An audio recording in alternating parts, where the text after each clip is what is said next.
You show mercy to a backstabbing colleague, only to watch them steal credit for your work and get the promotion you deserved. Every act of kindness becomes a weapon in someone else's hands, while you wonder why being the good person keeps costing you opportunities and respect. I am Niccolò Machiavelli, the political strategist who observed firsthand how mercy destroys leaders and empowers the ruthless in Renaissance Italy's deadliest courts.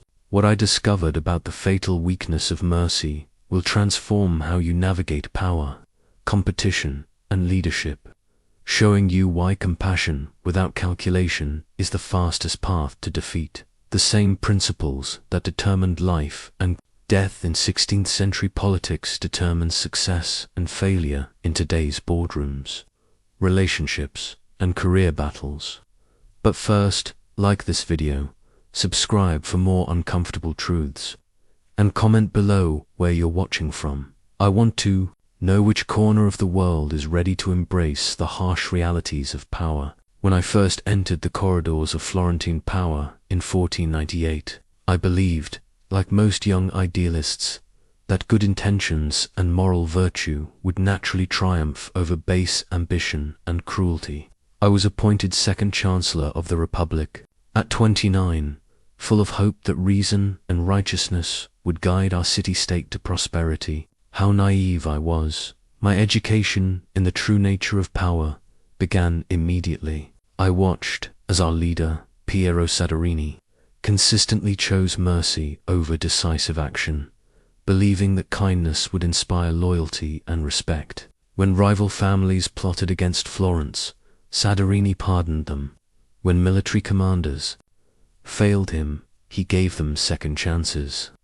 When citizens openly defied new laws, he looked the other way, hoping his compassion would eventually win their hearts. I accompanied him to countless diplomatic meetings where I witnessed foreign princes and ambassadors sizing him up like wolves evaluating prey.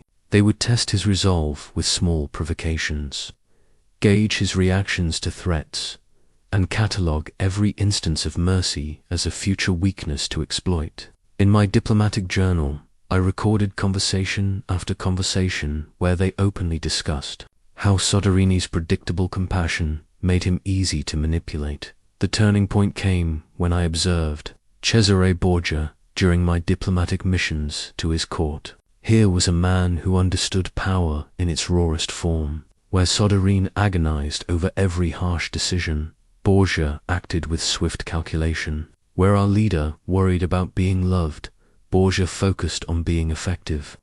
I watched Borgia eliminate threats before they could materialize, while Soderini nurtured potential enemies with kindness until they grew strong enough to strike. During those cold winter nights in Borgia's fortress, I realized I was witnessing a fundamental truth about human nature. People do not respond to mercy with gratitude. They respond with increasing boldness. Every act of compassion that goes unpunished becomes permission for greater transgression. Every second chance that goes unearned becomes an expectation for unlimited chances. I began documenting patterns of behavior across the Italian courts. Merciful rulers consistently faced more rebellions, more betrayals, and shorter reigns than their ruthless counterparts. Their kindness bred contempt rather than love, weakness rather than strength. Meanwhile, leaders who balanced mercy with strategic firmness maintained order, respect, and power. My experiences in France further confirmed these observations. King Louis XII, despite his military might, repeatedly fell victim to those who exploited his merciful nature. I watched Italian princes manipulate his compassionate instincts to secure favorable treaties, only to break them the moment his attention turned elsewhere. His mercy became his most predictable weakness, and every enemy learned to weaponize it against him. These revelations transformed my understanding of leadership and power. I realized that in competitive environments, whether Renaissance courts or modern workplaces, mercy without calculation becomes a liability that destroys not just the merciful leader, but often those they're meant to protect. The harsh truth I discovered was that mercy, when misapplied, creates more suffering than strategic firmness ever could. This is why I must share with you the 7 deadly ways that mercy undermines power and effectiveness. Not because I advocate cruelty, but because I have witnessed firsthand how misguided compassion destroys good people who deserve better outcomes. The most vivid lesson about mercy's dangers came through my intimate knowledge of the Medici family's rise and near destruction. I had access to Lorenzo de' Medici's private correspondence and witnessed firsthand how his legendary compassion almost cost him his life and his family's dynasty. Lorenzo the Magnificent, as history remembers him, possessed every quality we associate with enlightened leadership. He was cultured, generous, and famously merciful toward his enemies. When the Pazzi family began plotting against Medici power, Lorenzo received multiple warnings from loyal supporters. Evidence mounted that Francesco Pazzi and his conspirators were planning something devastating. Any ruthless leader would have struck first, eliminating the threat before it could materialize. But Lorenzo chose mercy. He believed that his kindness toward the Pazzi family over the years had earned their loyalty, or at least their respect. He convinced himself that showing continued trust and compassion would eventually win them over completely. This decision nearly destroyed everything he had built. I studied the conspiracy documents extensively after the failed assassination attempt. What struck me most was how the conspirators interpreted Lorenzo's mercy not as magnanimity, but as weakness and opportunity. In their private letters, they wrote about his soft nature and fear of decisive action. They planned their attacks specifically because they believed his merciful reputation meant he would never see it coming or respond with appropriate force. The assassination attempt during Easter Mass in 1478 succeeded in killing Lorenzo's brother, Giuliano, and came within inches of ending Lorenzo's life as well.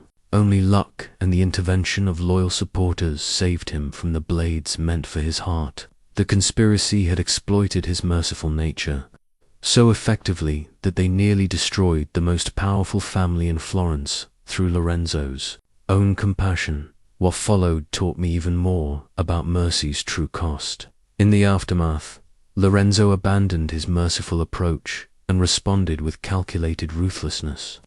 The conspirators were hunted down and executed publicly. Their supporters were exiled or eliminated. Properties were confiscated. For the first time in years, Lorenzo inspired genuine fear rather than just admiration. The result was immediate and lasting stability. No significant plots emerged against the Medici for decades afterward. Lorenzo's shift from mercy to strategic firmness didn't make him a tyrant, it made him effective. His earlier compassion had invited challenge and violence. His later decisiveness prevented it. I realized that Lorenzo's mercy had been not just personally dangerous, but harmful to Florence itself. By allowing the conspiracy to develop through his compassionate approach, he had subjected the entire city to chaos, violence, and potential civil war. His kindness toward potential enemies had endangered thousands of innocent citizens who depended on stability and order. This pattern reveals a crucial truth about mercy in competitive environments. When you show repeated compassion to those who harbor ambition against your position, you're not just risking your own downfall, you're creating conditions for greater conflict and suffering later. The merciful leader often causes more pain through delayed action than the firm leader prevents through swift decisiveness. In modern terms, think of the manager who repeatedly shows mercy to the ambitious subordinate who undermines team morale and sabotages projects. That mercy doesn't just risk the manager's position, it creates a toxic environment that damages the entire team. The kind approach of giving endless second chances often produces more suffering than the harsh approach of swift consequences. Lorenzo's experience taught me that mercy, when misapplied, becomes an invitation for others to test your boundaries and challenge your authority. Every act of compassion towards someone with hostile intentions signals that you can be pushed further. Every second chance that goes unearned becomes a precedent for unlimited chances. Every instance of mercy without consequences teaches ambitious rivals that you lack the strength to protect yourself or those who depend on you. This is why mercy becomes so dangerous in competitive environments. It's not just a personal risk, it's a strategic vulnerability that ambitious people will inevitably exploit. The first and perhaps most dangerous way mercy weakens you is by making your responses completely predictable to those who would exploit you. I learned this lesson watching Cesare Borgia prepare for battle against opponents known for their merciful nature. During my time as his diplomatic observer, I witnessed Borgia studying detailed intelligence reports about enemy commanders.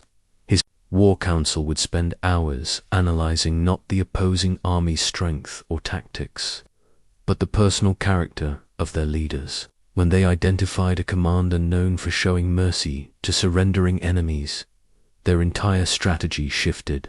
They knew exactly how that person would respond in every scenario. A merciful man will always choose the same path. Borgia explained to me one evening as we reviewed battle plans. He will offer terms instead of pressing advantage. He will spare prisoners when he should make examples. He will hesitate when decisiveness could end conflict quickly. This consistency becomes his greatest weakness. I watched this play out repeatedly.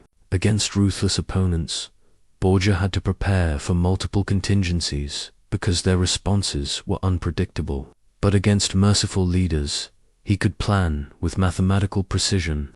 He knew they would offer safe passage when they should attack. He knew they would negotiate when they should overwhelm. He knew they would show restraint when they should demonstrate strength. The merciful leaders thought they were being honorable and strategic. In reality, they were telegraphing their every move to enemies who felt no obligation to reciprocate. Their compassion, their predictability became a tactical advantage that Borgia exploited ruthlessly and successfully. This pattern extends far beyond military conflicts. In the courts of Renaissance Italy, I observed how ambitious courtiers would identify the merciful nobles and target them specifically for manipulation. They knew these individuals would forgive betrayals, offer second chances after failures, and avoid harsh consequences even when they were clearly justified. I remember watching Francesco Guicciardini, a fellow diplomat, deal with a subordinate who repeatedly failed to deliver important intelligence on time. This clerk's delays had already cost Florence valuable negotiating advantages, yet Francesco continued showing mercy, believing that kindness would eventually inspire better performance. What actually happened was that the clerk learned to exploit Francesco's predictable compassion, taking increasingly greater liberties because he knew the consequences would always be minimal. Meanwhile, other diplomats who established clear consequences and enforced them consistently never faced such problems. Their staff performed at higher levels precisely because the response to failure was unpredictable and potentially severe. The fear of real consequences motivated excellence in ways that mercy never could. Your consistency in showing mercy becomes a roadmap that ambitious people use to navigate around your authority. They learn exactly how far they can push before facing any real resistance. They discover which excuses will earn forgiveness and which behaviors will be tolerated indefinitely. Your compassionate nature becomes their strategic advantage. In modern workplace terms, consider the team leader who always gives struggling employees extra time, reduced responsibilities, and unlimited second chances. That predictable mercy doesn't inspire loyalty, it attracts people who want to do minimal work while receiving maximum patience. High performers leave for environments where excellence is rewarded and mediocrity faces consequences. The merciful leader ends up managing the least motivated people while driving away the most capable ones. The solution isn't to become cruel, but to become strategically unpredictable. When people can't anticipate whether you'll respond with mercy or firmness, they're forced to prepare for the possibility of real consequences. This uncertainty motivates better behavior than guaranteed forgiveness ever could. I learned from Borgia that the most effective leaders maintain an element of mystery about their responses. Sometimes they show unexpected mercy to create gratitude and loyalty. Other times they demonstrate surprising firmness to prevent future problems. This unpredictability keeps everyone alert and motivated, because no one can take the leader's response for granted. Your mercy should serve your strategic goals, not announce them to your enemies. The second way mercy destroys your effectiveness is by creating a perverse reward system that encourages the very behaviors you're trying to eliminate. I witnessed this psychological trap destroy Girolamo Savonarola's moral reform movement in Florence. Despite his pure intentions and passionate commitment to righteousness, Savonarola genuinely wanted to purify Florence from corruption, greed, and moral decay. When he discovered officials taking bribes, citizens evading taxes, or merchants cheating customers, his response was consistently merciful. He would deliver passionate sermons about forgiveness, offer opportunities for repentance, and give wrongdoers chances to reform their ways without facing serious consequences. I observed the results firsthand during my early years in Florentine government. The corrupt officials Savonarola forgave didn't become reformed citizens. They became more skilled at hiding their corruption. They learned that getting caught simply meant listening to a sermon and promising to do better, with no real punishment attached. This mercy didn't eliminate corruption. It made corruption safer and more profitable. The citizens who witnessed these repeated acts of forgiveness drew their own conclusions. They realized that wrongdoing carried minimal risk as long as they showed appropriate remorse when caught. The psychological message was clear. Bad behavior would be met with understanding rather than consequences. This created an environment where corruption flourished under the cover of religious mercy. What Savonarola failed to understand was that human behavior responds to actual consequences, not moral intentions. When you consistently respond to wrongdoing with mercy, you're not teaching people to be better, you're teaching them that wrongdoing is tolerable. The behavior you repeatedly forgive is the behavior you effectively encourage. I documented similar patterns throughout the Italian courts. Leaders who consistently showed mercy to lying advisors found themselves surrounded by increasingly sophisticated liars. Rulers who forgave betrayal discovered that betrayal became commonplace in their courts. Commanders who pardoned cowardice watched courage disappear from their ranks. The psychology behind this is simple but powerful. People learn from patterns, not from words. When someone faces a choice between difficult right action and easy wrong action, they naturally calculate the likely consequences. If the pattern shows that wrong action leads to mercy, understanding, and second chances, while right action goes unnoticed and unrewarded, the choice becomes obvious. I remember observing a Venetian merchant prince dealing with employees who consistently arrived late, left early, and produced substandard work. His response was always compassionate. He would express understanding about their personal struggles, offer assistance with their problems, and give them fresh starts with renewed trust. His intentions were noble, but the results were predictable. The hard-working employees who arrived on time and produced quality work received no special recognition or rewards. Meanwhile, the problematic employees received extra attention, personal concern, and individualized support. The unintended message was that poor performance earned you more of the leader's time and energy than excellent performance did. Within months, productivity declined across the entire operation. Good employees either reduced their efforts to match the rewarded mediocrity or left for organizations that valued their contributions. The merchant prince's mercy had transformed a productive workplace into a haven for underperformers. who knew that failure would be met with increased support rather than consequences. This same pattern destroys modern leaders daily. The manager who consistently makes excuses for the employee who misses deadlines teaches the entire team that deadlines are optional. The parent who repeatedly forgives the child who breaks rules without consequences raises a child who sees rules as suggestions. The friend who constantly enables irresponsible behavior in others becomes a magnet for people who want support without accountability. The cruel irony is that mercy without wisdom often prevents the very growth and improvement it intends to encourage. When people never face real consequences for poor choices, they never develop the motivation to make better ones. Your compassion becomes an obstacle to their development rather than a catalyst for it. Effective leadership requires understanding that appropriate consequences are actually a form of respect.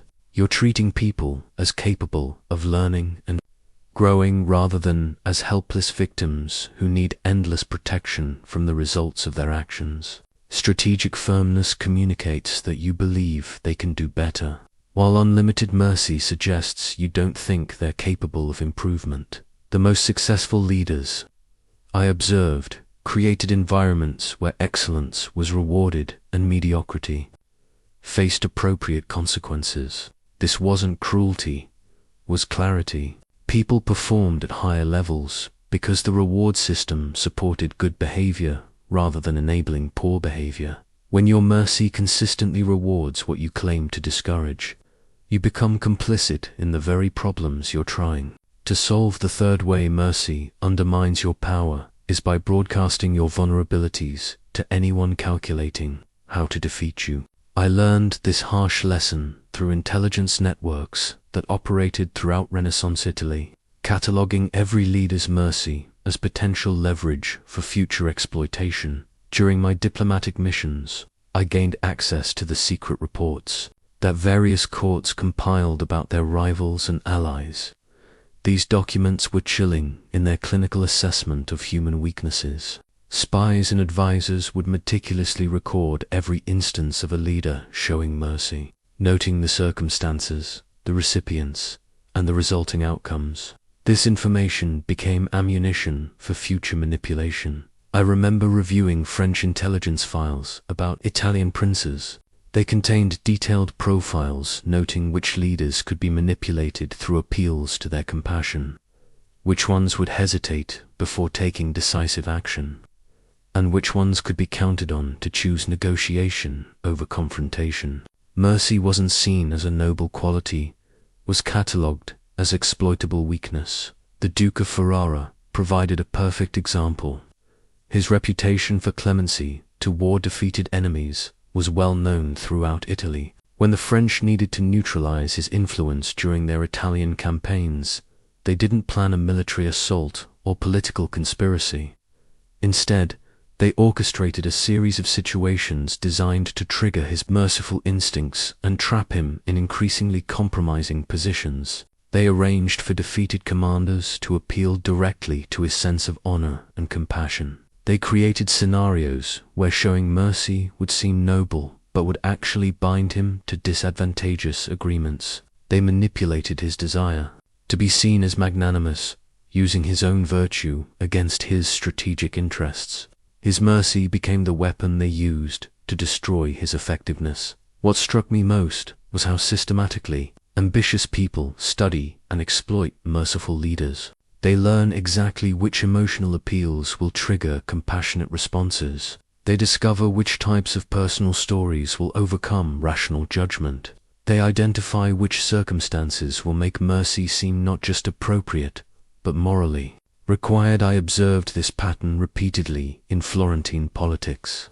Rival families would deliberately create situations designed to test our leaders' merciful instincts.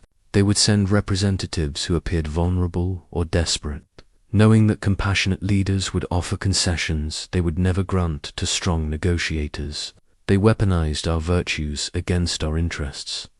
The psychology behind this exploitation is sophisticated and deliberate. Ambitious people understand that merciful leaders want to see themselves as good, honorable, and compassionate.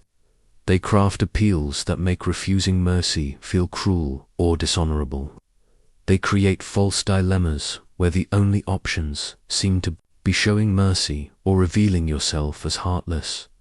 In my experience, observing Venetian commerce, I watched how competing merchants would identify their rivals' merciful tendencies and exploit them systematically. They would approach compassionate business leaders with sob stories about family difficulties, pressing,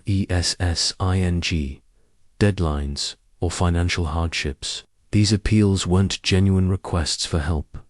They were calculated attempts to secure favorable terms. Through emotional manipulation, the merciful merchants, wanting to be seen as humane and understanding, would offer extended payment terms, reduced prices, or additional services. Meanwhile, the manipulators would show no reciprocal mercy when the tables were turned.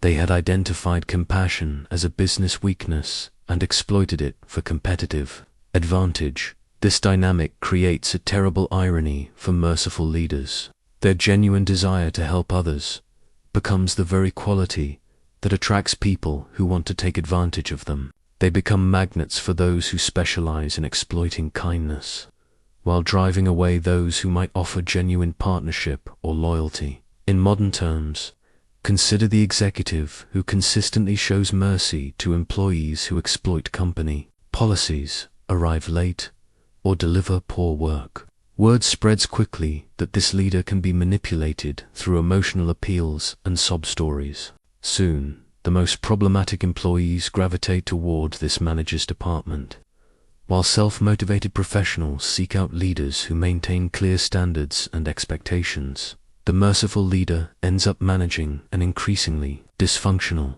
team while high performers transfer elsewhere. Their compassion becomes a recruitment tool for exactly the wrong type of people.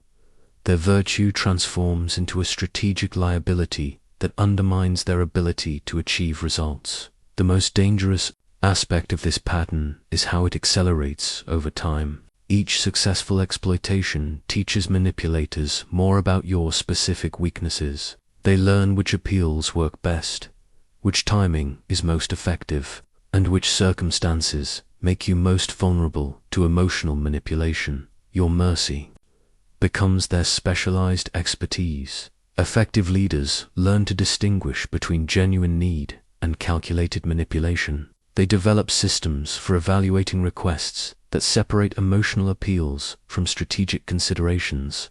They understand that private compassion can coexist with public firmness, and that mercy must serve larger purposes rather than just satisfying immediate emotional impulses. The goal isn't to become heartless, but to become strategically intelligent about when and how you express compassion. When mercy becomes predictable and exploitable, it stops being a virtue and becomes a vulnerability that others will inevitably weaponize against you. The fourth devastating consequence of misplaced mercy is how it demoralizes and betrays those who have sacrificed loyalty, effort, and trust on your behalf.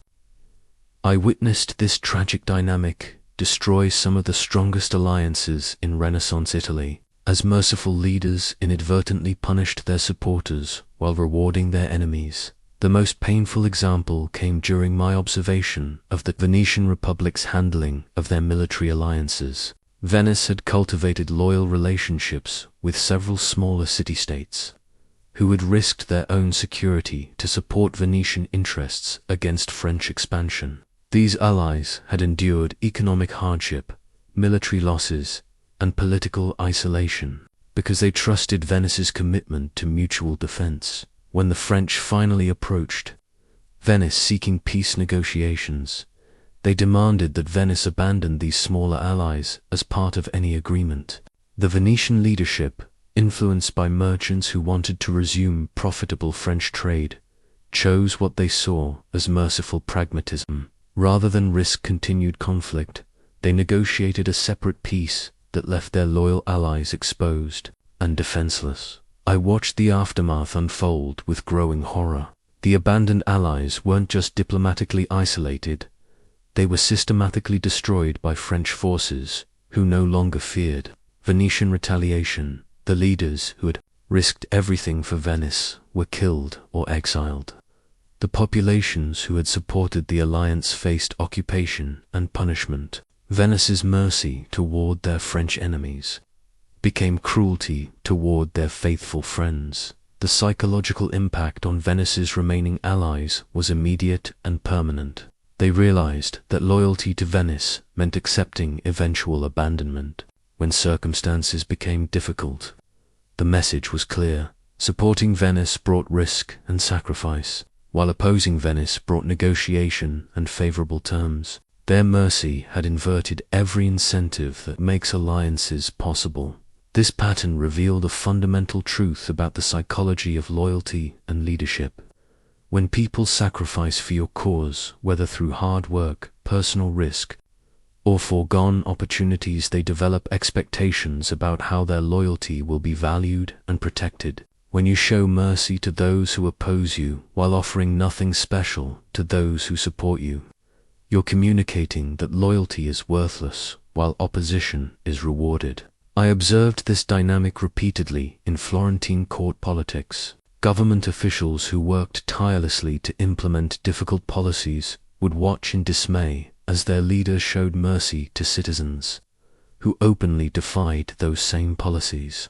The hard-working officials received no special recognition for their loyalty and effort, while the defiant citizens received personal attention, understanding, and accommodations. The inevitable result was that dedicated officials began questioning why they were sacrificing for a leader who treated supporters and opponents with equal compassion. Many transferred their energy and loyalty elsewhere, seeking leaders who would acknowledge their contributions and protect their interests. The merciful leader gradually found himself surrounded by mediocrity, while excellence migrated to more appreciative environments. The cruelest irony is that merciful leaders often believe they're being fair by treating everyone equally. In reality, they're being profoundly unfair to those who have earned different treatment through their loyalty and sacrifice. Equal treatment of unequal commitment is not justice, it's moral blindness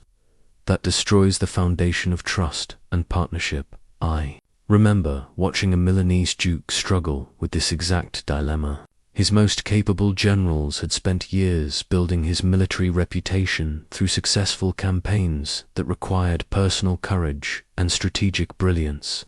When rival commanders who had opposed him finally sued for peace, the Duke chose to welcome them with the same honors and positions he had given his loyal generals. His intention was to demonstrate magnanimity and promote unity. The actual result was to teach his loyal generals that their years of faithful service earned them no more respect or reward than their enemies' eventual surrender. Several of his best commanders left to serve leaders who would value their loyalty appropriately. The Duke's mercy toward former enemies had driven away his most valuable allies. This psychological dynamic extends to every form of leadership and relationship. The manager who gives equal consideration to employees who consistently exceed expectations, and those who repeatedly underperform, is not being fair. They're being cruel to their high performers while enabling their low performers. The parent who treats the responsible child the same as the rebellious child is teaching both children that responsibility brings no benefits while rebellion carries no costs. Effective leaders understand that mercy must be balanced with loyalty. Those who have earned trust through consistent support deserve different treatment from those who have proven their unreliability through opposition or indifference. This isn't favoritism, it's recognition of earned relationship and proven character. The most successful leaders I observed created clear distinctions between how they treated allies and enemies, supporters and opponents. They showed strategic mercy when it served larger purposes, but they never allowed that mercy to undermine the interests of those who had sacrificed for their cause. They understood that betraying your allies through misplaced mercy toward your enemies destroys the foundation of all future partnerships. Your mercy toward those who oppose you becomes cruelty toward those who support you. When loyalty brings no advantages and opposition faces no consequences, you have created a system that rewards betrayal while punishing faithfulness. The fifth way mercy destroys effective leadership is by paralyzing you when swift, decisive action could prevent greater suffering later. I learned this lesson through painful observation of leaders whose compassionate hesitation allowed small problems to become catastrophic disasters. My most vivid example came during Florence's military crisis of 1509, when our mercenary commanders repeatedly failed to execute battle plans that could have secured quick victories against smaller forces. Our leader, influenced by advisors who counseled mercy and restraint, chose to offer generous surrender terms rather than press tactical advantages that would have ended conflicts decisively. I watched this pattern unfold with growing alarm. Each act of battlefield mercy was presented as humane and honorable, but the cumulative effect was to prolong conflicts that could have been resolved quickly. Enemy forces that should have been scattered, regrouped, and returned stronger. Commanders who should have been captured escaped to organize larger resistance. What began as kindness became the source of expanded warfare and multiplied casualties. The psychological trap was seductive and destructive. Our leaders wanted to minimize immediate suffering, so they chose options that appeared gentler in the moment. They couldn't force themselves to take actions that felt harsh, even when those actions would prevent far greater harshness later. Their emotional response to immediate discomfort blinded them to the long-term consequences of delayed justice. I documented similar patterns in civil administration. When corrupt officials were discovered stealing public funds, our merciful approach was to offer opportunities for repentance, restitution, and reform rather than immediate removal and punishment. This seemed more humane than harsh consequences, but it created systematic incentives for continued corruption. Each delay in taking firm action sent signals throughout the government that wrongdoing would be met with patience rather than swift consequences. More officials began testing boundaries, knowing that discovery would lead to lengthy processes of negotiation and second chances rather than immediate accountability. Our mercy toward individual corruption enabled systemic corruption that ultimately harmed far more citizens than firm action would have affected. The cruel mathematics of delayed action became clear through repeated observation. When problems are small and contained, modest intervention can resolve them quickly and permanently. When those same problems are allowed to grow through merciful hesitation, they eventually require much more severe measures to control. The compassionate leader who avoids small harshness often creates conditions that demand large harshness later. I witnessed this principle operating in personal relationships throughout the Renaissance courts. Noble families would discover treachery or betrayal among their retainers, but choose gentle correction over decisive action, hoping that mercy would inspire loyalty and reform.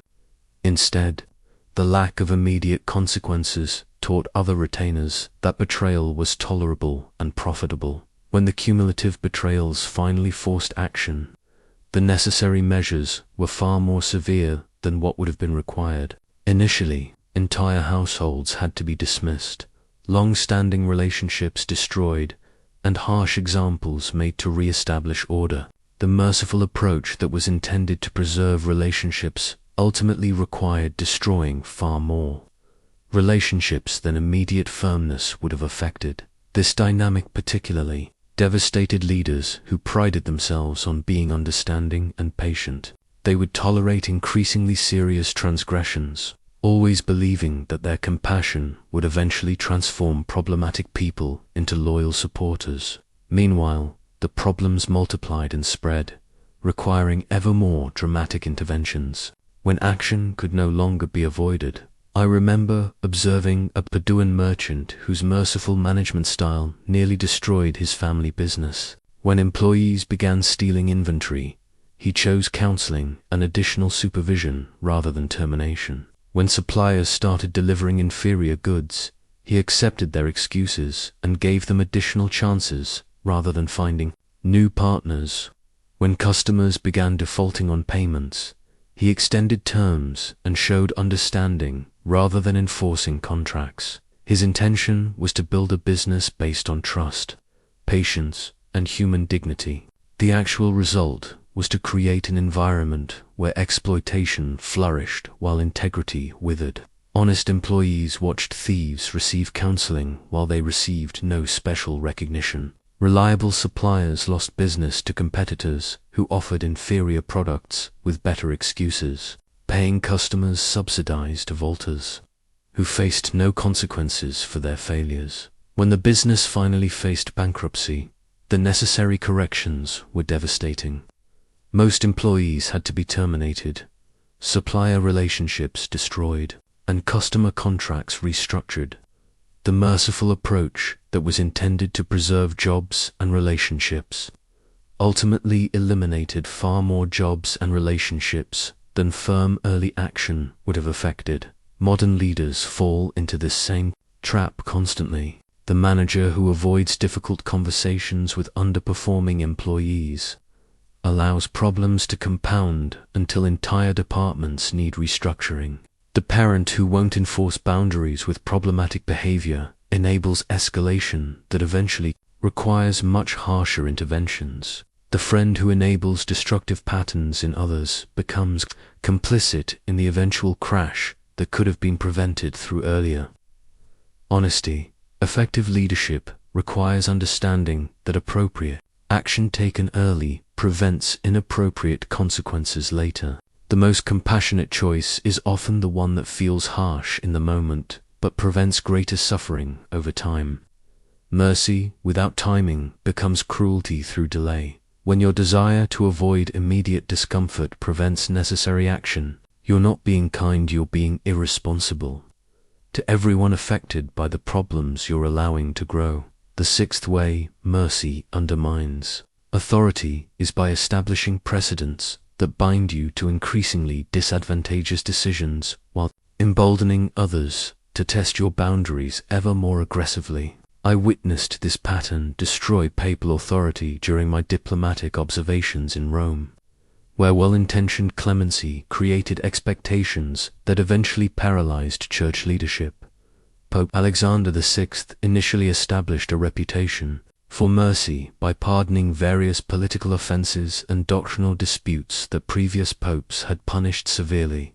His intention was to demonstrate that the Church valued redemption over retribution, forgiveness over punishment. These early acts of clemency were celebrated as evidence of enlightened spiritual leadership. However, I observed how each merciful decision created expectations for similar treatment in future cases. Cardinals who had witnessed colleagues receive pardons for serious transgressions began pushing boundaries themselves, confident that their own offenses would meet with equal understanding.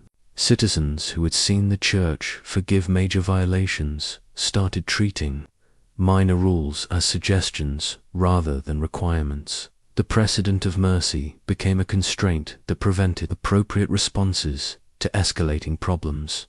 When faced with increasingly serious challenges to church authority, Alexander found himself trapped by his own compassionate history. Harsh measures that would have been acceptable from a traditionally stern pope appeared contradictory and arbitrary from a pope known for forgiveness. I documented how ambitious individuals began systematically exploiting these precedents.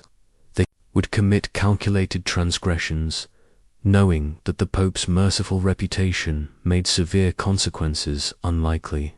When confronted, they would reference previous instances of papal clemency, arguing that consistency demanded equal treatment for their cases. The most devastating aspect was how this precedent-based reasoning gradually expanded the definition of forgivable behavior. Each pardoned offense became justification for pardoning similar or slightly worse offenses. The boundary of acceptable conduct shifted steadily downward as mercy precedents accumulated, creating a ratchet effect that made restoration of firm boundaries increasingly difficult. I observed similar dynamics in secular courts throughout Italy. Leaders who established reputations for merciful treatment of specific types of violations found themselves unable to respond appropriately when those violations became more frequent and serious. Their own compassionate history became illegal, and political constraint that limited their options for maintaining order. The Doge of Genoa provided a particularly clear example. Early in his reign, he chose to show mercy to merchants who had violated trade regulations, believing that understanding and second chances would inspire voluntary compliance. These decisions were initially praised as evidence of wisdom and commercial sophistication. However, each merciful decision established expectations that similar violations would receive similar treatment. Merchants began calculating the profit potential of regulatory violations against the minimal risk of serious consequences. Trade infractions multiplied as word spread that the Doge's merciful approach made violations profitable rather than dangerous. When the cumulative effect of these violations began damaging Genoa's commercial reputation and relationships, the Doge found himself trapped by precedent. Attempts to impose stricter penalties were met with appeals to his previous clemency. Merchants argued that changing the rules midstream was unfair and inconsistent with his established character. The precedent of mercy had created a legal and psychological framework that made firm action appear arbitrary rather than just. The Doge's authority had been gradually undermined by his own compassionate decisions, as each act of mercy reduced his credibility for future firm action. This precedent trap operates with devastating effectiveness in modern organizations. The manager who shows mercy to the first employee who misses deadlines finds that deadline compliance becomes optional throughout the department. Each subsequent violation is defended by reference to the previous mercy, creating a downward spiral of expectations and performance. The parent who makes exceptions to household rules for emotional or circumstantial reasons discovers that every future rule enforcement becomes a negotiation. Children learn to argue for clemency by referencing previous instances where exceptions were granted, gradually eroding the entire structure of family expectations and boundaries. The friend who repeatedly accepts irresponsible behavior from others because of merciful impulses finds that irresponsibility becomes the expected norm in those relationships. Attempts to establish healthier boundaries are met with accusations of inconsistency and unfairness, as if maintaining harmful patterns was somehow more just than establishing beneficial ones. The psychological power of precedent lies in its apparent logic and fairness. People naturally expect similar situations to receive similar treatment, and mercy precedents make firm action appear inconsistent rather than appropriate. This creates a strategic disadvantage where your own compassionate history becomes an argument against necessary future firmness. Effective leaders understand that mercy must be strategic rather than automatic, because each merciful decision shapes expectations for all future decisions. They establish clear principles that guide when mercy serves larger purposes versus when it undermines necessary authority. They recognize that consistency in standards may be more important than consistency in outcomes. The most successful leaders I observed created frameworks that allowed for mercy within clear boundaries, so that compassionate decisions didn't establish unlimited expectations for future clemency. They understood that mercy without limits becomes a precedent that destroys the possibility of appropriate consequences.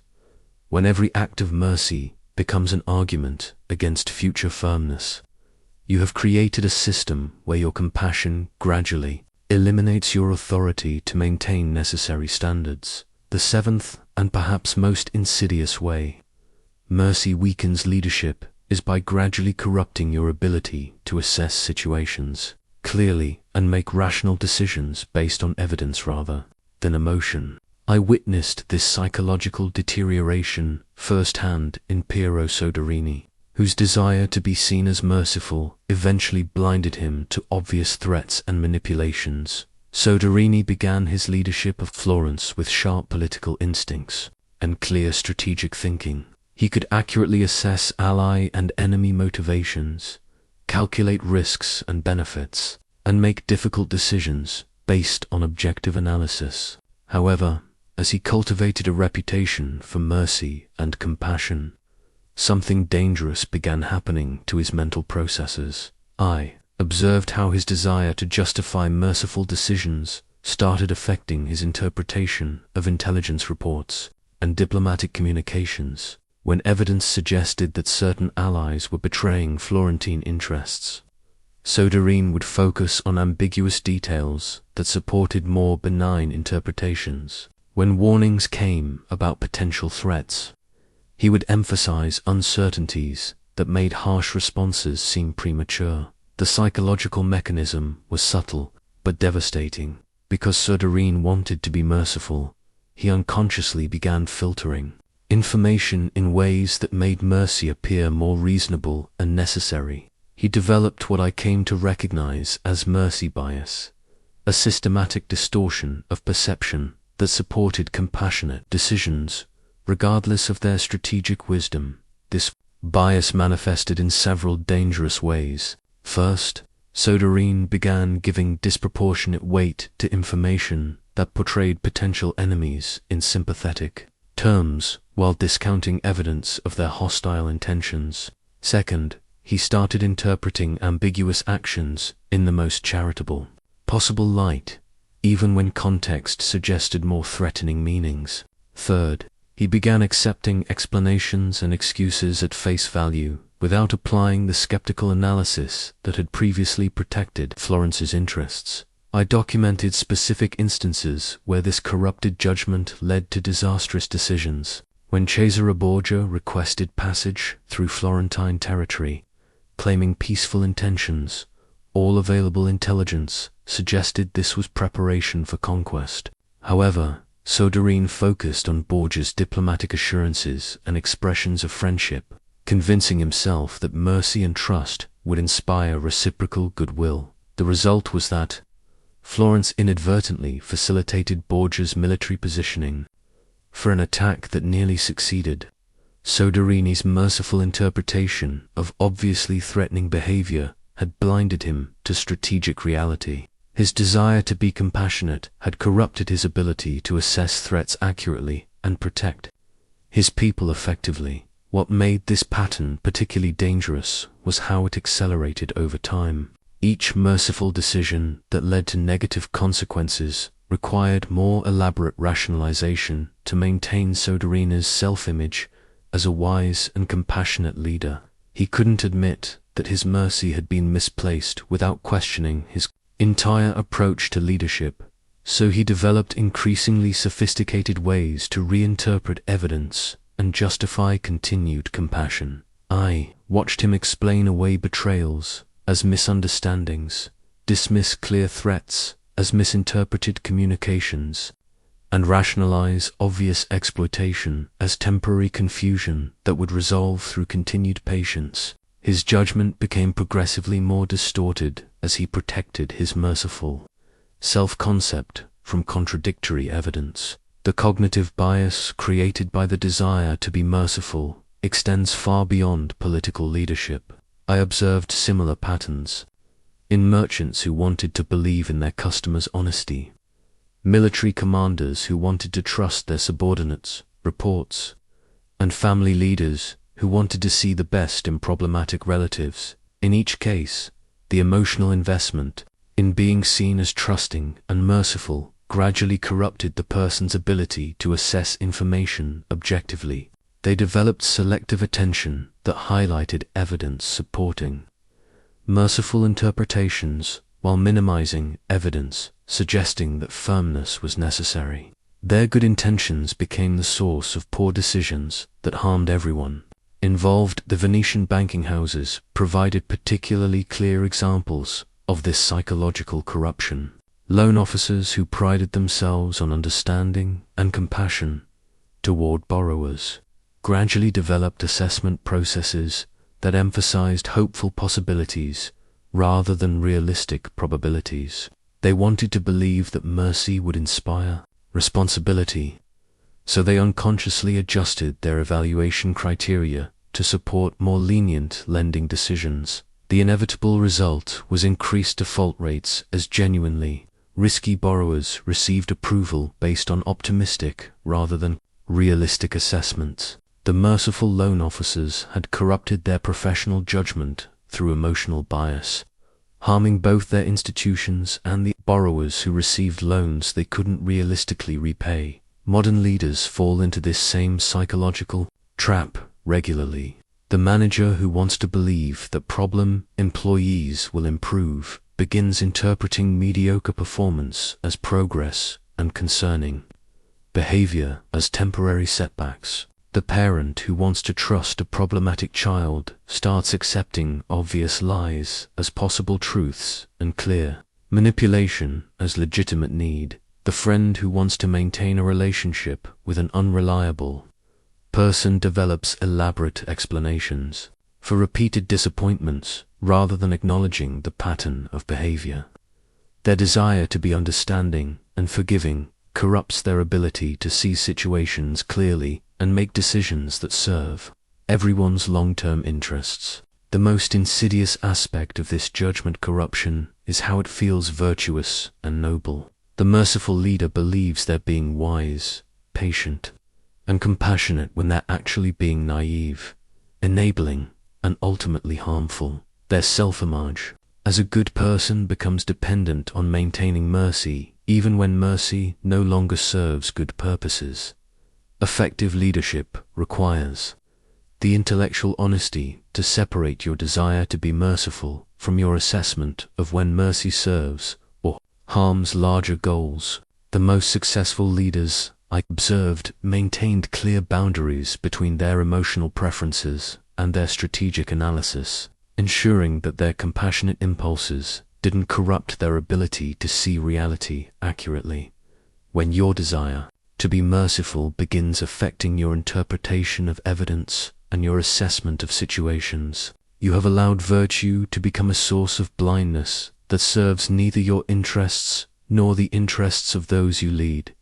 Having revealed the 7 ways mercy destroys effectiveness, I must now share what I learned about the alternative. Approaches strategic ruthlessness that serves larger purposes rather than personal cruelty. My most profound education in this principle came through observing Cesare Borgia's methodical consolidation of power in the Romagna, where calculated harshness prevented far greater suffering. When Borgia first arrived in the Romagna, the region was chaos incarnate. Petty tyrants ruled through random violence.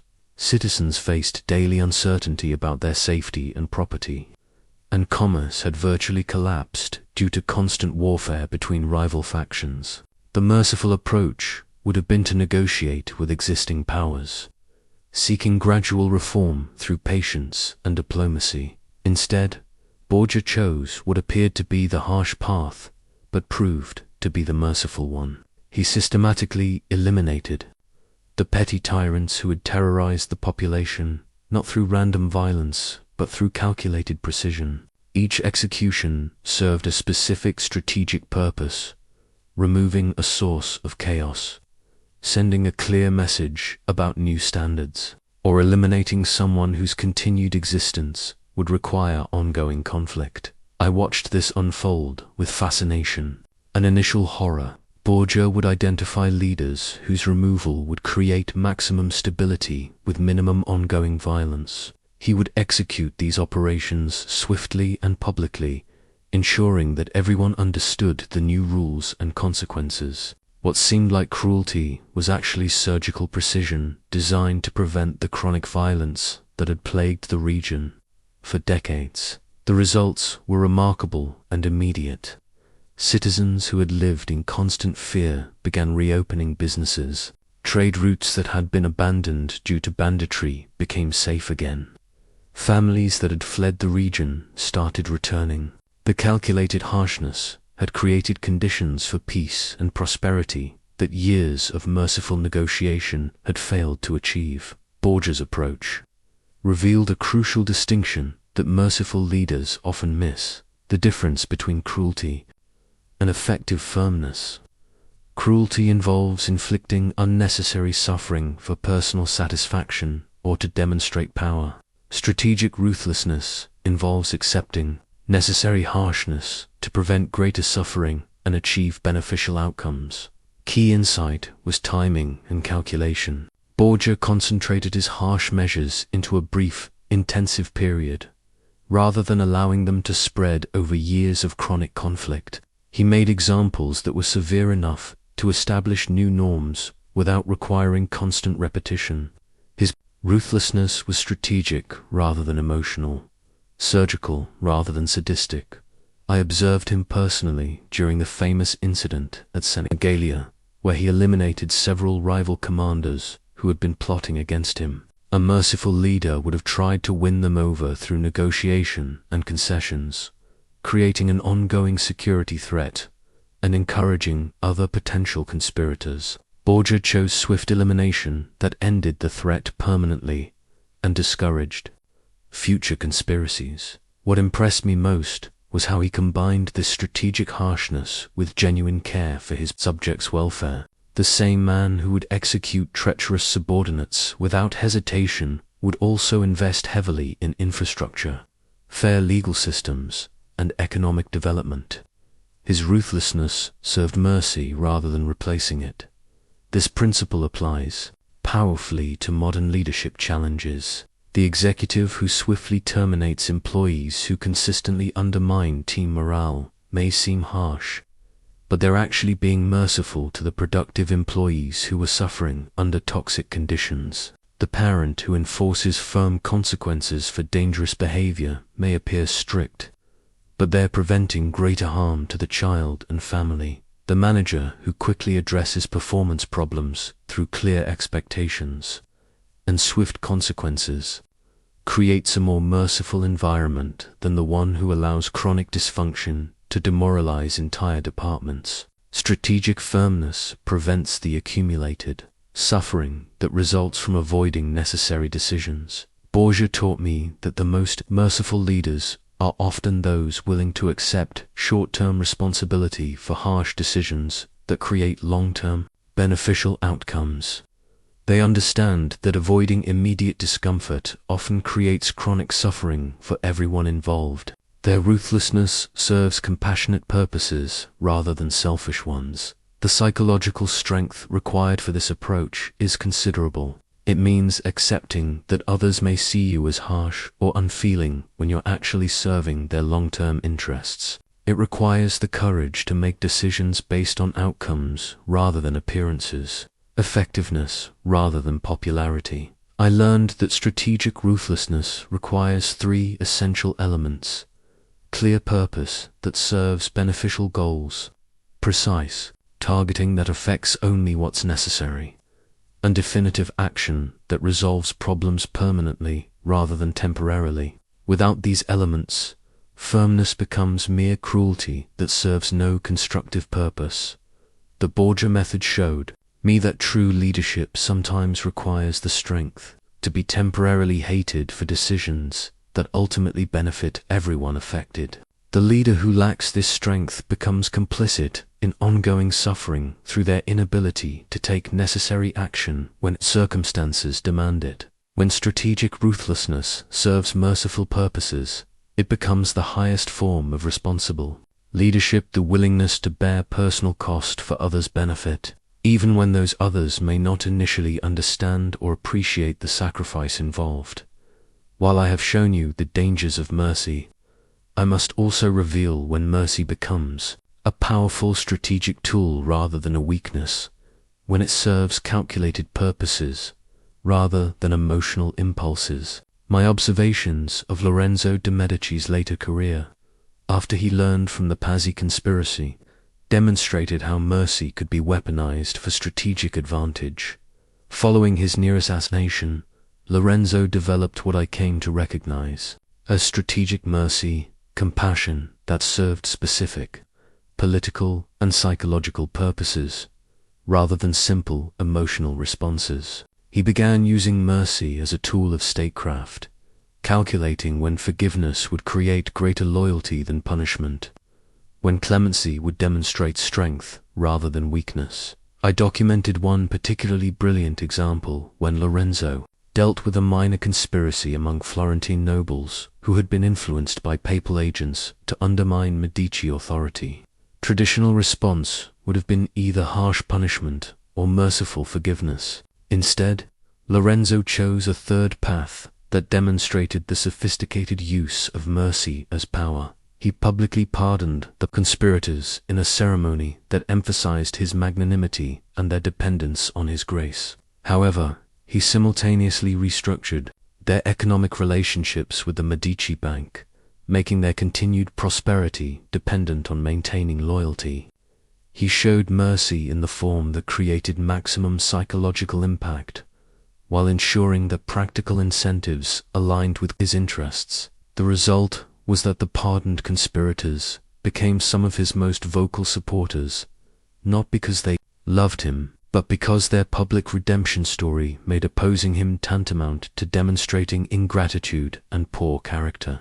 Lorenzo's mercy had created a narrative framework that made future betrayal socially and economically costly. This taught me that mercy serves power when it creates obligations rather than expectations, when it demonstrates strength rather than weakness, and when it advances strategic goals rather than simply satisfying emotional impulses. The key distinction is whether mercy makes you more effective or less effective at achieving your essential objectives. I observed similar patterns in the papal court, where strategic mercy was used to convert enemies into dependent allies, rather than destroying defeated opponents.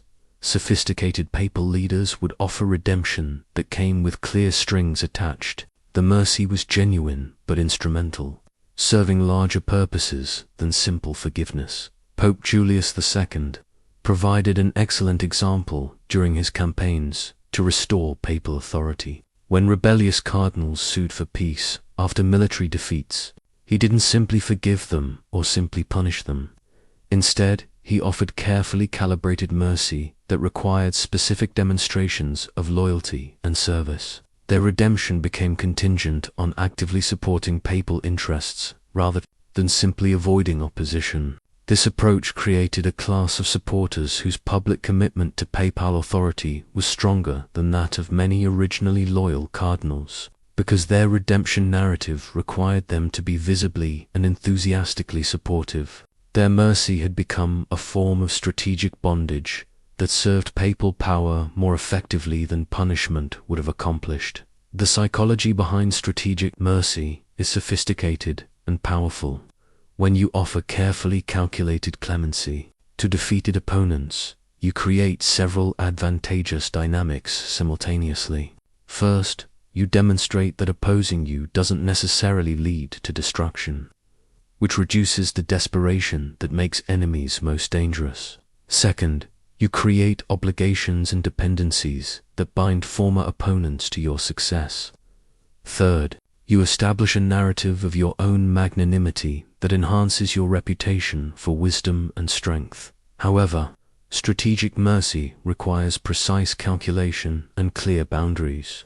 It only works when the recipient understands that the mercy is contingent on future behavior, when the terms of redemption advance your interests, and when the mercy demonstrates your power to choose rather than your inability to act decisively. In modern contexts, this principle applies to leaders who must deal with former opponents or problematic team members. The executive who strategically retains a formerly difficult employee while restructuring their role and incentives may gain a more loyal supporter than they would through termination. The mercy becomes a demonstration of strength and wisdom, rather than weakness and naivety. The key is ensuring that mercy serves your strategic objectives, while creating clear frameworks for continued success. Strategic mercy must come with explicit expectations, measurable outcomes, and understood consequences for failure to meet the terms of redemption. Without these elements, mercy reverts to the dangerous patterns I described earlier. I learned that the most effective mercy is that which appears generous while actually being calculating, which seems to benefit the recipient while primarily serving the giver's interests, and which creates stronger bonds than either punishment or unconditional forgiveness could achieve. Strategic mercy also requires the strength to withdraw it when circumstances change or when the recipient fails to meet the conditions of their redemption. Leaders who can't revoke mercy when it no longer serves beneficial purposes will find that their strategic tool becomes a strategic liability. The ultimate test of whether mercy serves power is simple. Does it make you more capable of achieving your essential goals, or does it make you less capable? Does it create beneficial obligations and relationships, or does it simply encourage further problematic behavior? Does it demonstrate your strength and wisdom, or does it signal your weakness and naivety? When mercy meets these criteria, it becomes one of the most powerful tools available to sophisticated leaders. When it fails these tests, it becomes one of the most dangerous weaknesses that ambitious opponents will inevitably exploit. One of the most sophisticated leadership skills I observed in Renaissance politics was the ability to maintain a public reputation for mercy while privately enforcing the boundaries necessary for effective authority. This delicate balance requires understanding the difference between appearance and reality, between public perception and private action. My education in this principle came through observing the diplomatic correspondence between various Italian courts and their foreign counterparts. I discovered that the most successful leaders maintained entirely different personas in their public communications versus their private instructions to subordinates. They would write gracious, merciful letters to potential enemies while simultaneously preparing harsh consequences for betrayal. The Duke of Urbino provided a masterful example of this sophisticated approach. In public ceremonies and diplomatic communications, he consistently projected an image of compassion, understanding, and willingness to forgive past transgressions. His public statements emphasized themes of reconciliation, second chances, and the importance of mercy in leadership. However, I gained access to his private instructions to military commanders and court officials, which told a completely different story. While publicly offering mercy to potential threats, he was privately positioning forces to eliminate those same threats if they proved untrustworthy. His mercy was genuine in public settings, but conditional on private behavior that met his strategic requirements. This dual approach created several powerful advantages. First, it attracted potential allies who were drawn to his merciful reputation, but deterred potential enemies who learned through private channels that betrayal would face swift consequences. Second, it allowed him to maintain moral authority and popular support while still enforcing the boundaries necessary for effective leadership. Third, it gave him flexibility to respond appropriately to changing circumstances without appearing inconsistent. The psychological sophistication of this approach impressed me greatly. The Duke understood that public mercy could coexist with private firmness as long as the two were carefully coordinated rather than contradictory. His public compassion was genuine but strategic, creating positive perception, while his private strength ensured that the compassion wouldn't be exploited. I observed similar patterns in successful merchants who needed to maintain relationships with diverse customers while protecting their business interests. They would publicly emphasize their understanding of customers' difficulties and their willingness to work with payment problems, while privately maintaining strict credit policies and swift collection procedures for those who abused their patience. This approach allowed them to attract customers who valued their reputation for fairness and understanding while avoiding the financial losses that would result from unlimited mercy. Their public image supported business development, while their private policies ensured business sustainability.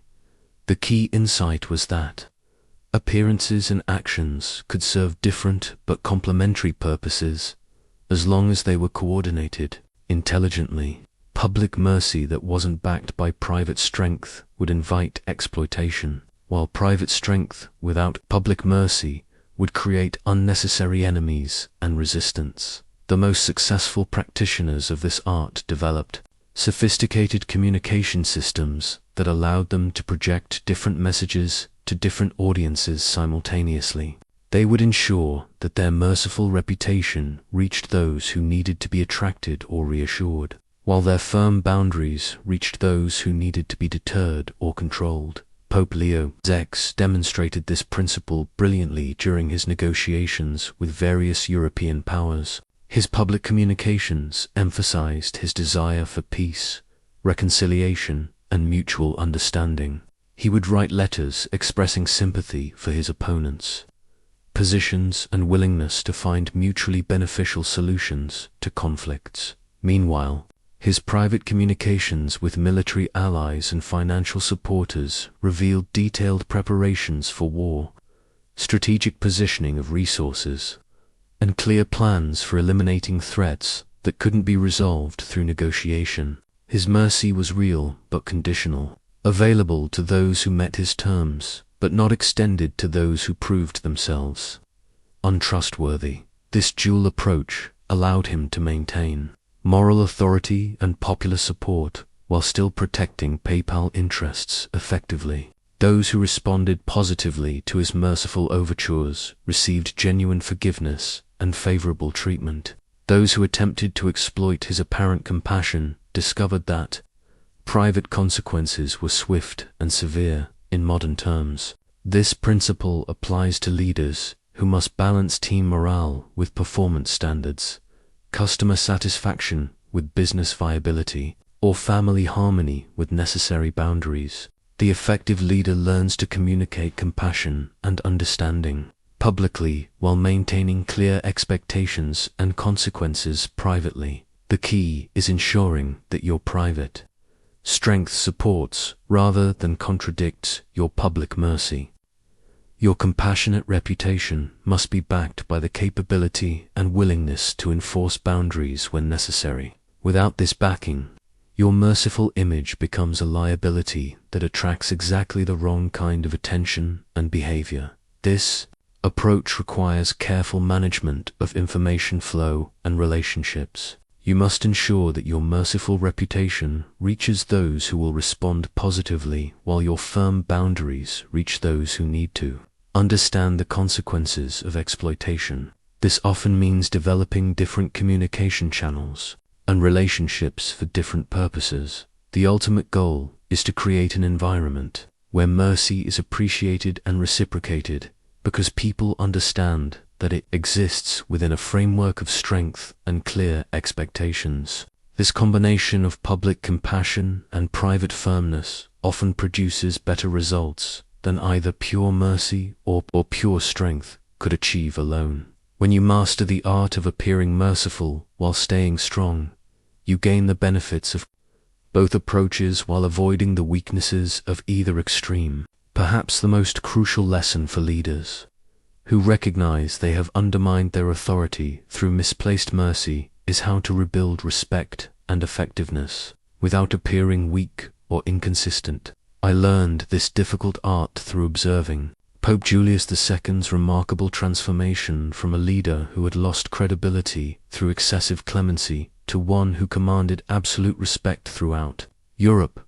When Julius first assumed the papacy, he inherited a church whose authority had been severely weakened by his predecessor's merciful approach to corruption, rebellion, and political challenges. Cardinals openly defied papal instructions, knowing that consequences would be minimal.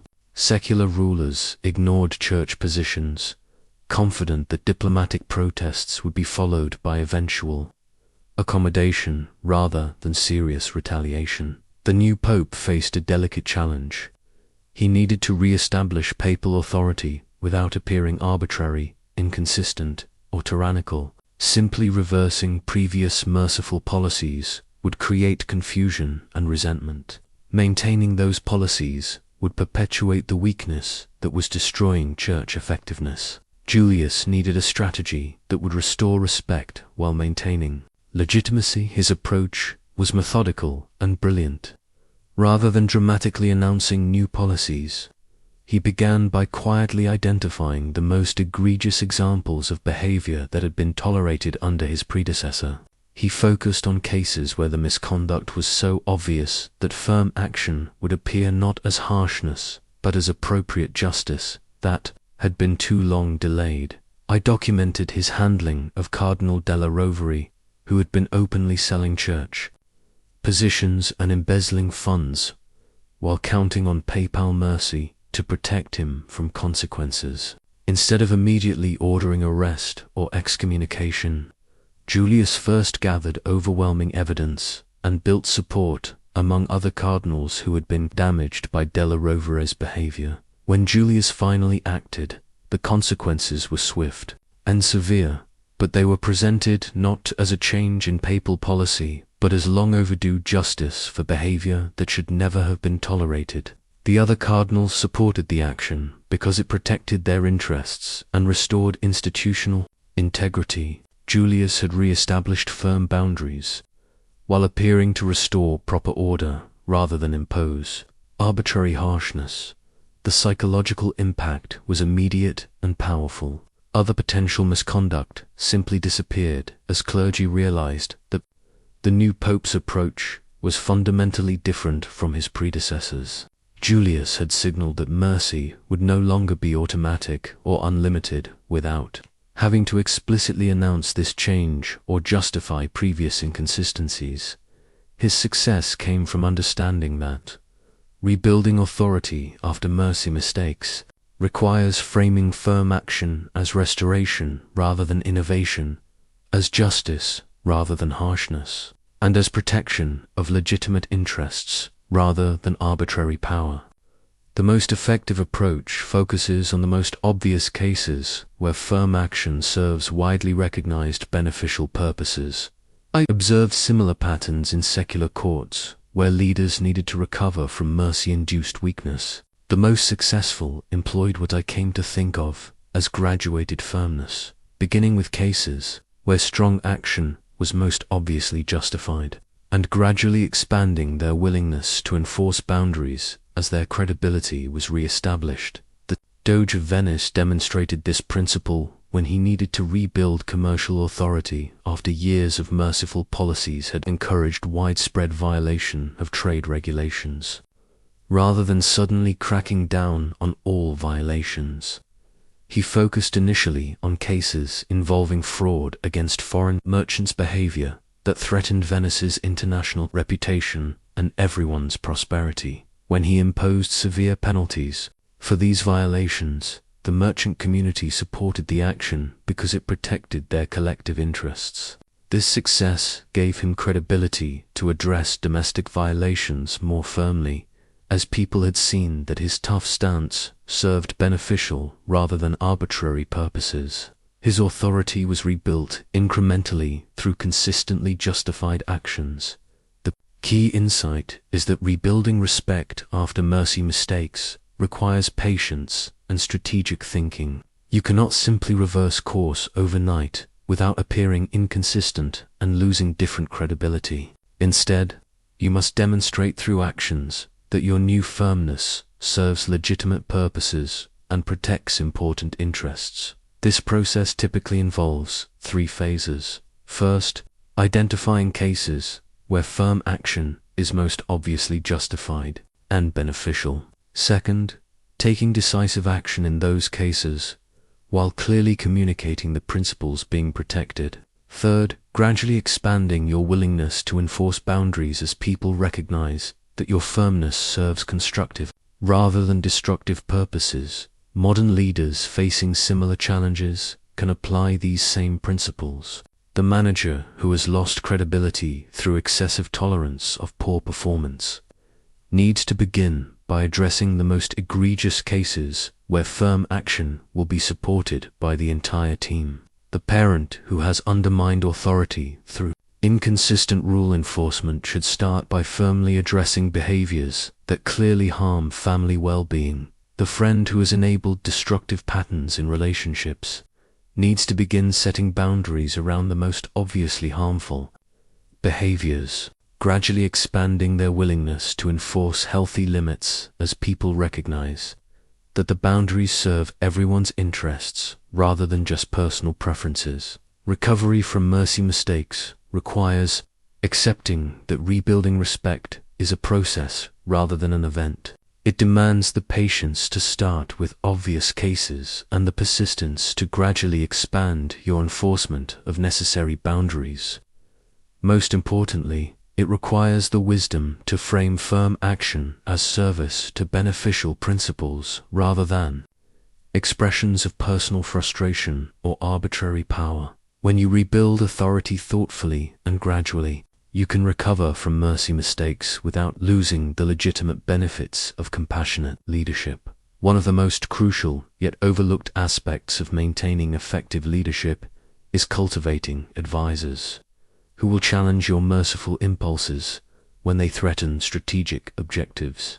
I learned this lesson through observing both successful and failed leaders, discovering that those who surrounded themselves with advisors committed to honest counsel maintained power far longer than those whose inner circles simply reinforced their existing inclinations. The most illuminating example came through my access to Cesare Borgia's private council meetings, where I witnessed a deliberately constructed system designed to prevent mercy from undermining strategic thinking. Borgia had carefully selected advisors based not just on their loyalty or expertise, but on their willingness to argue against compassionate decisions, when those decisions would serve enemy interests more than his own. I documented a particularly revealing session where Borgia was considering showing mercy to a captured enemy commander who had surrendered and pledged future loyalty. The natural human impulse was to accept this pledge and demonstrate magnanimity. However, Borgia's advisor, Miguel de Corella, immediately challenged this inclination with hard questions about strategic consequences. What message does this mercy send to commanders currently fighting us? Corella asked. How do we verify this pledge when the man has already broken previous oaths? What prevents him from using our mercy to gather intelligence about our operations? How does sparing him serve our campaign objectives rather than just our desire to appear noble? The council had been structured specifically to ensure that strategic considerations would be heard even when they conflicted with Borgia's personal preferences. Each advisor understood that their role was to serve Borgia's long-term success rather than his immediate emotional comfort. They were rewarded for providing honest analysis rather than agreeable counsel. This systematic approach to preventing mercy mistakes impressed me greatly. Borgia had recognized that his own compassionate impulses, while admirable personally, could become strategic liabilities if left unchecked. He had deliberately created a decision-making environment that would surface the costs and risks of merciful decisions before they could undermine his effectiveness. The contrast with leaders who surrounded themselves with agreeable advisors was stark and consistent. I observed numerous examples of rulers whose inner circles simply reinforced their existing inclinations, whether toward excessive mercy or unnecessary harshness. These leaders gradually lost touch with strategic reality as their advisors competed to provide the most pleasing rather than the most useful counsel. Piero Soderina's council meetings provided a perfect counterexample to Borgia's approach. Soderina's advisors had learned that questioning his merciful impulses led to tension and reduced influence, while supporting those impulses earned appreciation and access. The inevitable result was that every difficult decision received counsel that emphasized the benefits of mercy while minimizing its costs and risks. I watched Soderina's advisors develop increasingly sophisticated arguments for why mercy was always the wisest choice, regardless of circumstances. They would emphasize the moral superiority of forgiveness, the potential for redemption in enemies, and the long-term benefits of magnanimity. These arguments weren't necessarily wrong, but they were incomplete because they systematically ignored strategic costs and risks. The result was that Soderin never received the hard analysis necessary for effective decision-making in competitive environments. His advisors had become enablers of his merciful impulses, rather than balancing influences that would help him make better strategic choices. Their loyalty had become a form of sabotage that undermined his ability to lead effectively. Creating an effective advisory system requires deliberate effort and ongoing maintenance. You must identify people whose judgment you respect and whose commitment to your success exceeds their desire for your approval. You must establish clear expectations that honest counsel will be valued even when it's uncomfortable, and that agreeable advice will be viewed with suspicion rather than appreciation. Most importantly, you must reward advisors for providing analysis that challenges your inclinations rather than reinforces them. This means promoting and retaining those who argue against your natural impulses when strategic considerations demand it, while gradually reducing reliance on those who simply tell you what you want to hear. The most effective advisory systems I observed included people with different perspectives and expertise areas, but all shared commitment to strategic thinking over emotional comfort. Some advisors specialized in worst-case scenario analysis, others in competitive intelligence, still others in long-term consequence assessment. Together, they created a decision-making environment where mercy would be evaluated against clear criteria rather than emotional preferences. Modern leaders can apply these same principles by deliberately seeking advisors who will challenge their compassionate impulses when those impulses conflict with strategic objectives. This might mean including team members who prioritize results over relationships, mentors who value effectiveness over popularity, or consultants who focus on competitive advantages rather than moral satisfaction. The key is creating formal and informal systems that ensure strategic considerations receive equal weight with compassionate impulses during decision-making processes. This might involve specific questions that must be answered before showing mercy, designated team members whose role is to argue against forgiveness, or structured decision-making processes that require examining both the benefits and costs of compassionate choices. You must also establish clear communication that you value honest counsel over agreeable counsel, that challenging your impulses demonstrates loyalty rather than opposition, and that helping you make better decisions serves your interests more than reinforcing your preferences does. The ultimate goal is to create an environment where mercy serves strategic purposes rather than emotional needs, where compassionate decisions are made after considering their full implications rather than simply following natural inclinations. When your inner circle helps you balance mercy with strategic wisdom, you gain the benefits of both approaches while avoiding the dangers of either extreme. Without advisors committed to strategic thinking, even well-intentioned mercy becomes a liability that serves your enemies' interests more effectively than your own. To fully understand why mercy becomes dangerous in competitive environments, we must examine the broader historical pattern of how merciful rulers throughout history have fallen to those who understood power more clearly. My studies extended far beyond Renaissance Italy to encompass leaders across cultures and centuries, revealing consistent patterns that transcend specific times and places. The Roman Emperor Galba provided one of history's most instructive examples. When he assumed power in 68 AD, he inherited an empire torn by civil war and corruption. His response was to demonstrate mercy and restraint, believing that compassion would heal the divisions that had nearly destroyed Rome. He pardoned enemies, reduced harsh penalties, and sought to govern through moral example rather than fear. However, Galba's mercy was interpreted by ambitious rivals as weakness and opportunity. Otho, who had expected rewards for his support, organized a conspiracy when Galba's merciful approach extended benefits to former enemies while offering nothing special to loyal supporters. The emperor, who had hoped to unite Rome through kindness, was murdered by those who saw his compassion as exploitable.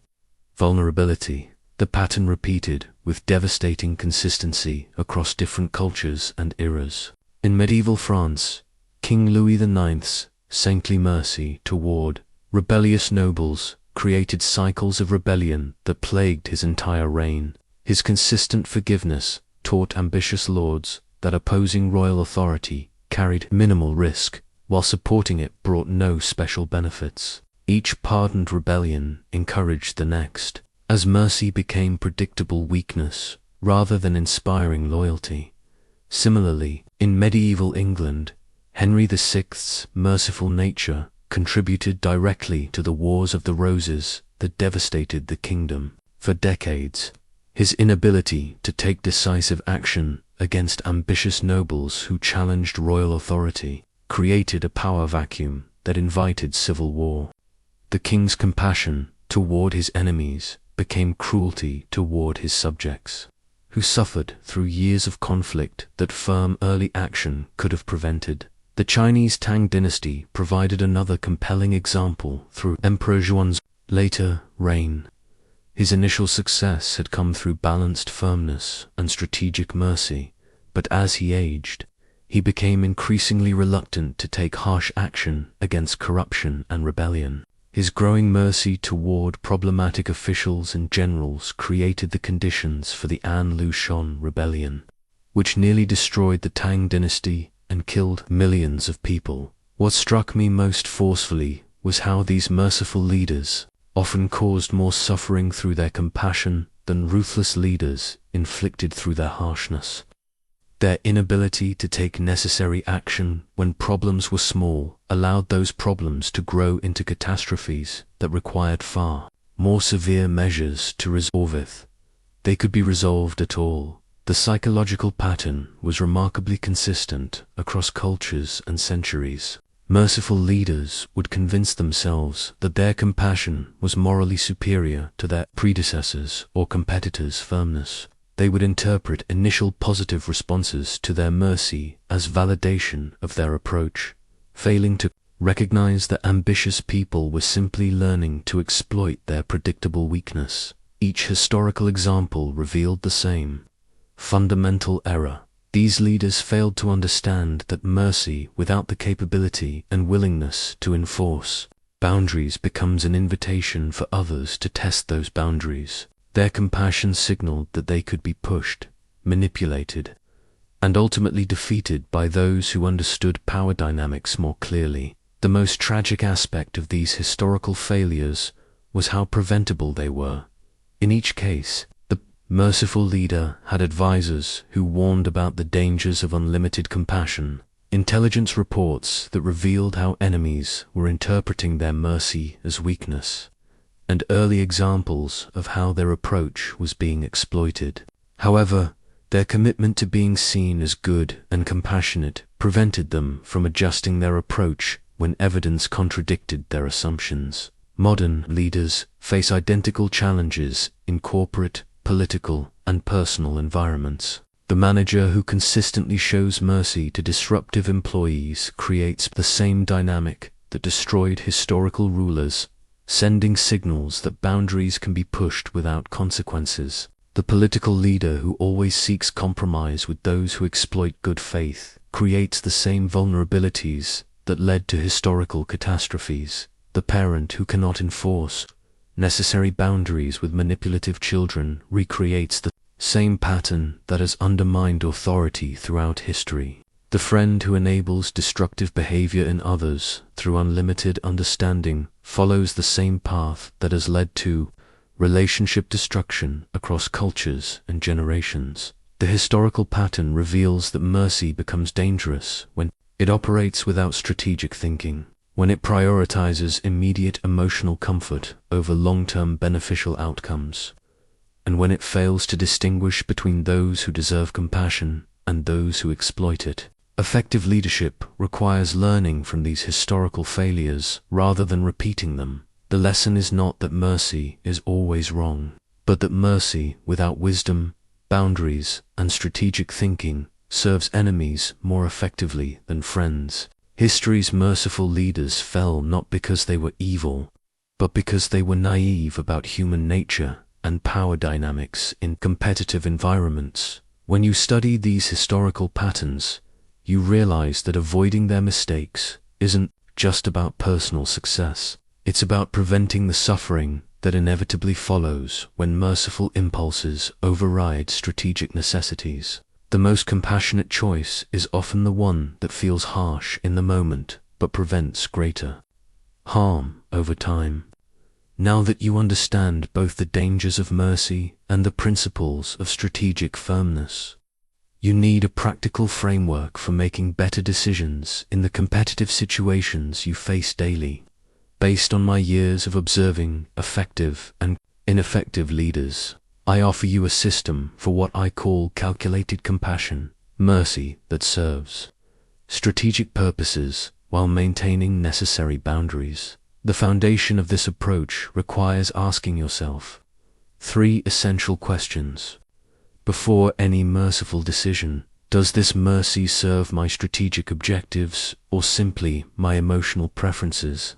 Will this compassion encourage the behavior I want to see more of, or enable the behavior I want to eliminate? Does this decision strengthen my ability to help those who depend on me, or does it weaken my capacity to protect their interests? These questions force you to separate genuine strategic mercy from emotional impulses that feel virtuous but produce harmful results. Too many leaders make compassionate decisions to satisfy their own need to feel good about themselves, rather than to achieve beneficial outcomes for those they serve. The first principle of calculated compassion is understanding the difference between mercy toward intentions and mercy toward actions. You can have sympathy for someone's difficult circumstances, personal struggles, or good intentions, while still maintaining firm consequences for harmful actions. Compassion toward the person doesn't require tolerance for destructive behavior. I learned this distinction through observing how Borgia could genuinely care about his soldiers' welfare while still executing those who betrayed their oaths. His mercy toward their humanity coexisted with firmness toward their actions. This allowed him to maintain both compassion and authority without contradiction. The second principle involves timing and context. Strategic mercy is often most powerful when it follows firmness rather than preceding it. When people understand that you will enforce boundaries consistently, occasional mercy becomes a gift that inspires genuine gratitude rather than an expectation that breeds entitlement. Consider offering mercy as a reward for demonstrated change rather than an advance payment for promised improvement. This approach makes compassion contingent on actual behavioral shifts rather than verbal commitments that may never materialize into action. The third principle requires creating clear frameworks for when mercy serves beneficial purposes versus when it enables harmful patterns. Develop specific criteria that guide your decisions. Mercy toward first-time mistakes, but firmness toward repeated violations. Compassion for those who accept responsibility, but consequences for those who make excuses. Understanding for genuine emergencies, but boundaries around manufactured crises. These frameworks prevent mercy from becoming automatic or emotional while ensuring that compassion serves constructive rather than destructive purposes. They also communicate clear expectations to others about what will earn understanding versus what will face consequences. The fourth principle involves building support systems that help you maintain strategic thinking when emotional impulses urge immediate mercy. Identify advisors who will challenge your compassionate impulses when they conflict with strategic necessities. Create decision-making processes that require considering long-term consequences before acting on short-term emotional reactions. Practice distinguishing between requests that deserve immediate mercy and those that require evaluation against larger patterns and purposes. Not every appeal for compassion deserves the same response, and treating all requests equally often means enabling the wrong behaviors while failing to reward the right ones. The fifth principle focuses on communication and perception management. Learn to express firmness in ways that communicate strength rather than anger, principle rather than personality conflict, and concern for larger purposes rather than personal frustration. This allows you to maintain necessary boundaries while preserving relationships and respect. Develop language that explains your decisions in terms of protecting beneficial outcomes rather than punishing harmful behavior. I'm maintaining this standard because it serves our shared goals, communicates differently than you've disappointed me, and now face consequences. For daily application, I recommend creating what I call a mercy audit of your current relationships and responsibilities. Identify situations where your compassion may be enabling problematic behavior rather than encouraging positive change. Look for patterns where mercy has become predictable expectation rather than earned grace. Ask yourself, which people in your life have learned to exploit your merciful nature? Which boundaries have you allowed to erode through repeated exceptions? Which standards have you compromised in the name of understanding and compassion? These questions will reveal where calculated compassion could replace emotional mercy with beneficial results. Begin implementing change gradually, starting with situations where firmness is most obviously justified and beneficial. Explain your approach in terms of serving larger purposes rather than changing arbitrary preferences. Build credibility for strategic thinking through consistently beneficial outcomes rather than dramatic announcements about new policies. Remember that calculated compassion is ultimately more merciful than emotional mercy because it serves long-term beneficial outcomes rather than short-term emotional comfort. When your mercy serves strategic purposes, it becomes sustainable and effective rather than self-defeating and harmful. The goal is not to become heartless or manipulative, but to ensure that your compassion serves the people and purposes you care about most rather than simply satisfying your immediate emotional impulses.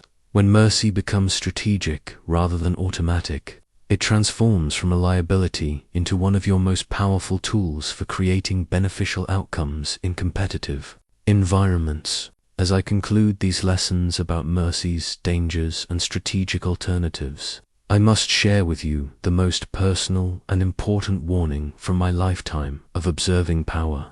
The greatest threat to your effectiveness as a leader is not external enemies who oppose you openly, but your own desire to be loved rather than respected, comfortable rather than effective, popular rather than necessary. When I wrote The Prince, I faced a choice that every leader eventually confronts. I could write what people wanted to hear about noble virtues and idealistic leadership, or I could share the uncomfortable truths I had discovered about how power actually operates in competitive environments. I chose truth over comfort, effectiveness over popularity, because I understood that leaders who lack realistic knowledge of power dynamics inevitably fail those who depend on them. This same choice faces you every day in smaller but equally important decisions. You can choose the merciful response that makes you feel good about yourself in the moment, or you can choose the strategic response that serves beneficial purposes over time. You can prioritize being seen as kind and understanding, or you can prioritize achieving outcomes that actually help the people you care about most. The seductive danger of mercy lies in how virtuous it feels and how noble it appears.